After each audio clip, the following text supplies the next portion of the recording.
Good morning. Welcome to this week's family message. This morning I want to talk about Ezekiel 17, verse 24. It's a little cold out this morning. Kind of chilly, falls here. It feels nice, sweatshirts on.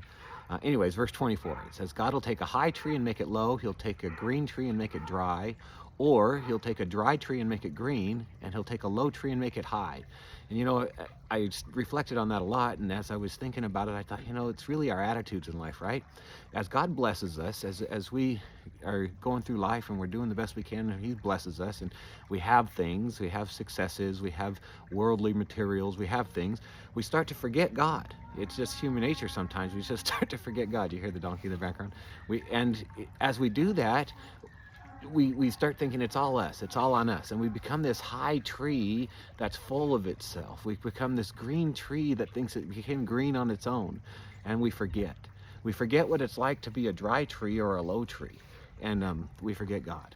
And so God will take us through that pride cycle. He'll start to humble us again. He'll start to turn our hearts to Him, because He doesn't care about the riches or the fame or the successes. He cares about our hearts. He wants our hearts on Him. He'll do whatever it takes. He loves us so much that He'll put us through whatever it needs, whatever we need, so that our hearts are turned to Him.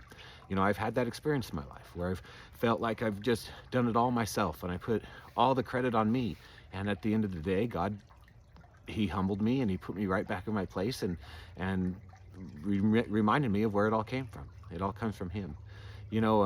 Paul tells us to be content in all things. He says, if you're full or hungry, if you're rich or poor, be content in the Lord. And that's what the Lord wants. He wants us to be content in Him. He wants us to turn our hearts to Him and to love Him, and to always keep our eye on Him. And as we do that, He'll continue to bless us. And so the secret to it is as we become the high tree, is to have the attitude of the low tree. As we become the green tree, is have the attitude of the dry tree. Be humble. Keep your heart on God, and you'll continue to be blessed in your life. You'll have peace in all your circumstances and all your situations. And remember, it all comes from Him. I love you all. I hope you have a great week this week. In the name of Jesus Christ, amen.